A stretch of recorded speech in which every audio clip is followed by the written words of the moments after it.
Hi, I'm Chef David Jahnke, and today I want to share a few details with you about Parisienne scoops, or also called melon ballers or ball cutters, and just to tell you a little bit the difference between the ones we can find in the store and also show you how to use them.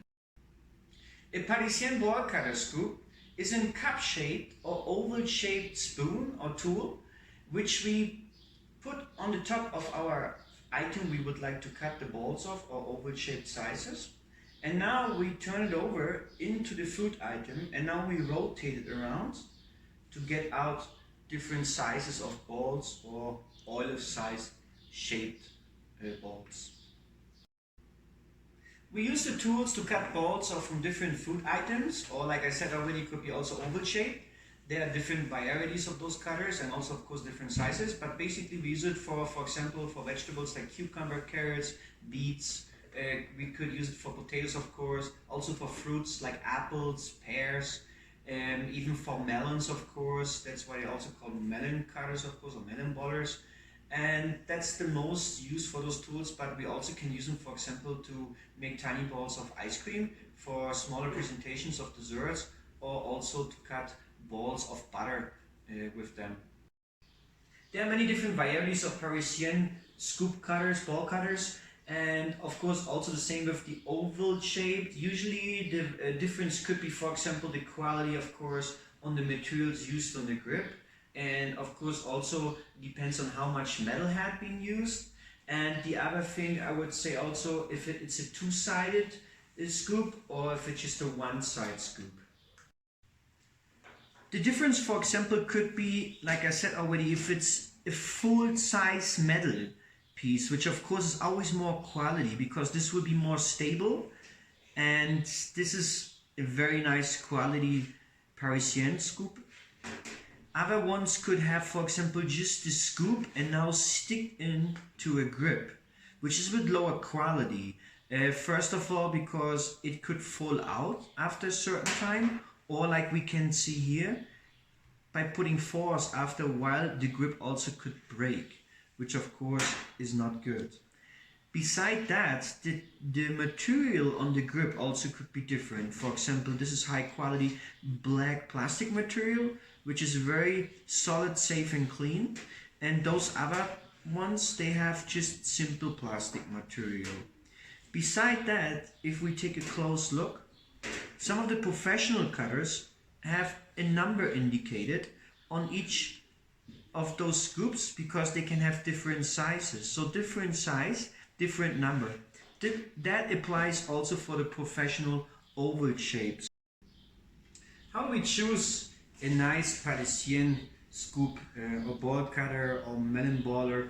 I always recommend first, as long as you don't buy it online, if you buy it in the store and can touch it physical, first of all take it in your hand and see how the grip feels. It should be comfortable, and that's very important, first thing. Second, I would say take a look at the metal. I always prefer those ones, which is one solid metal piece, and of course I prefer one two-sided, which gives me more varieties of sizes. And like we said, there are many different. They start off very small and can get even larger than those. The same with the oval shaped cutters. I prefer those type, also with the black plastic solid grip or with wood grip. Both of them work very nice. Beside, you can see here, they should have a hole on the back part. That's very important. Basically, usually all of them have that, even the simple ones. And that's important because this will help us so the ball will fall out very easy once we have cut it. Besides, make sure that the metal is solid metal, very strong. If everything is just like very simple and let's say would not be solid metal and not stable enough, once you put force or pressure in to cut solid items like potatoes, then this just could bend over or break after a while. So we always want to make sure we have very solid metal, and of course stainless or metal which would not react to oxygen or acids.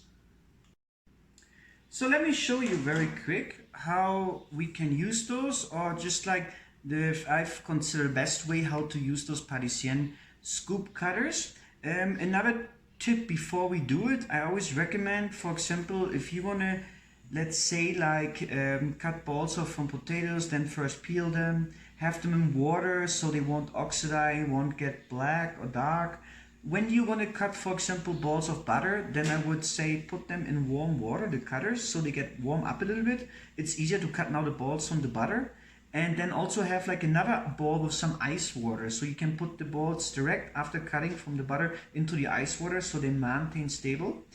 When you have, for example, apples and pears, which could oxidize also with oxygen, then I would say, for example, let's say like put them in water again, but for example with lemon or lime or any kind of acid fruit, so it would help so they would not react with the oxygen and just like keep the color.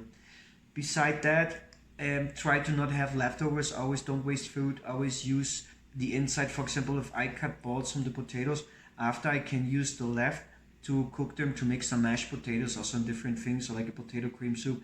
Same with the carrots. I can always use those things for other things, no?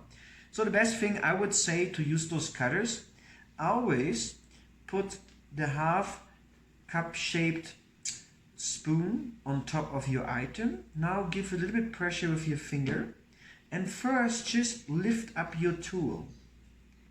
And now when you have lifted up, you rotate it or circle it around to get a nice full shaped ball. Let's repeat that very quick. I put the spoon on my item, I put a bit of pressure with my thumb, I get it straight in here. It's the best way to get like the most of it out, and we have a beautiful round shaped ball here.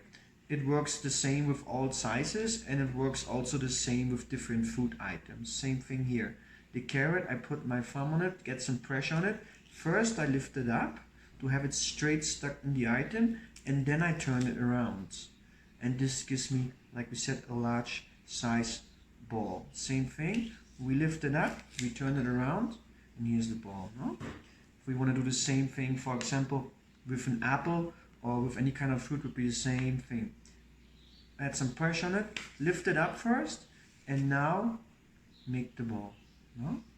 Same thing would be with melon, same with butter. I always would use that technique. Thank you very much for watching my little video. I hope you enjoyed it or that it was helpful. I will also add all the information and text below the video. I'm Chef David Jahnke. Thanks for watching and hope you watch me soon again.